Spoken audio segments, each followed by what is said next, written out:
شرف الدین عظیمی یک روانشناس است که از مدت‌ها به این سو در افغانستان در کابل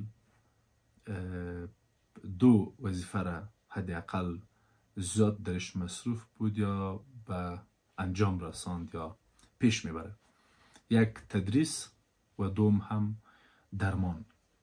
یعنی کسی است که به عنوان یک روانشناس هم در پانتون تدریس میکنه و هم در بیرون از پانتون مردم را و هموطنان خود را که مشکلات روانی داره را درمان میکنه و کتشان کمک میکنه.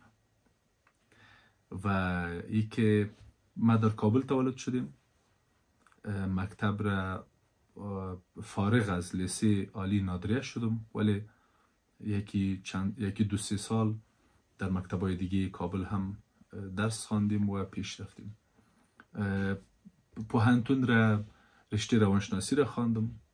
تحصیلات عالیم در قسمت و در رشته روانشناسی است و فعلا هم در پانتونی که خودم تحصیل کردم دوباره استاد هستم در پانتون تعلیم و تربیه. البته پانتون تعلیم و تربیه کابل رسمی نام رسمیش. و ای که در کجا کار کردیم، بعد از اینکه فارغ شدم، بعد از اینکه دوره لیسانس را تکمیل کردم، پیش از اینکه ماستری را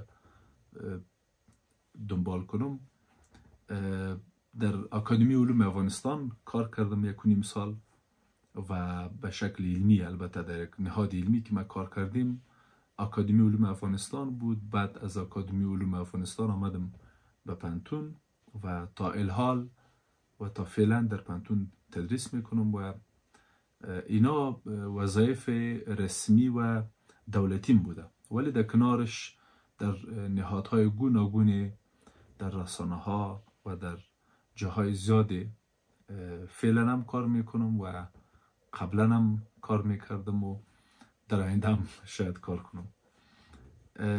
هدف زندگی، من تصور میکنم که ما انسان ها به خصوص در جامعه که من زندگی میکنم،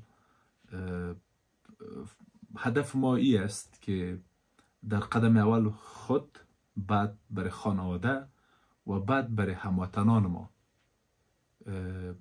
جایی را که زندگی میکنیم برشان خوب بسازیم، او را فضایی را که درش زندگی میکنیم او را برش خوب بسازیم.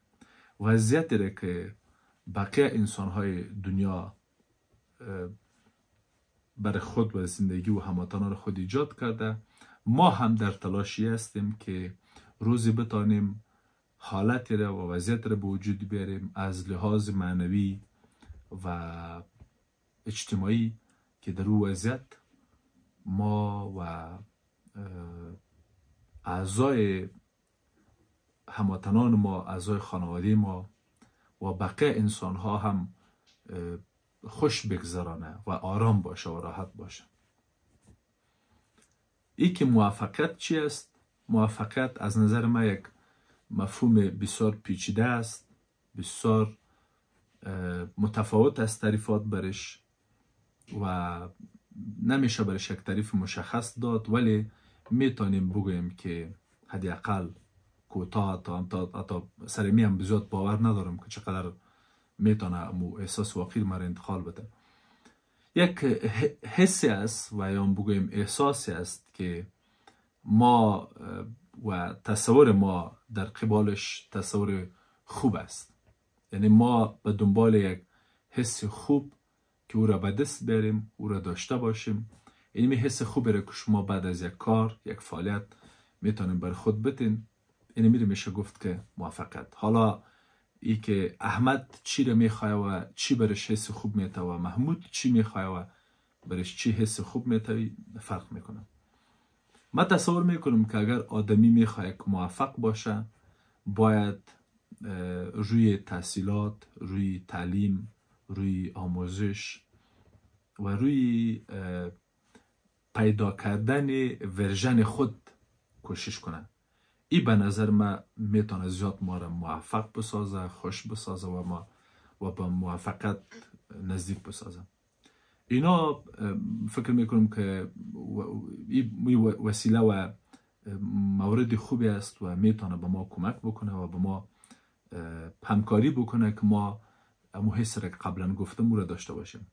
یعنی اگر ما تلاش بکنیم که توانایی که در وجود ما است او را توسط مهارت هایی که پیرامون ما است و یا میتونه به دیگران به ما کمک بکنه، در او راستا اگر او را سوق بتیم و ورژن واقعی خود را پیدا بکنیم و با نمو ورژن واقعی به دنیا و در پیرامون خود حاضر شویم و به دنیا به اصطلاح امو ورژن خود را نشان بدیم، این به نظر من رسیدن به موفقیت است.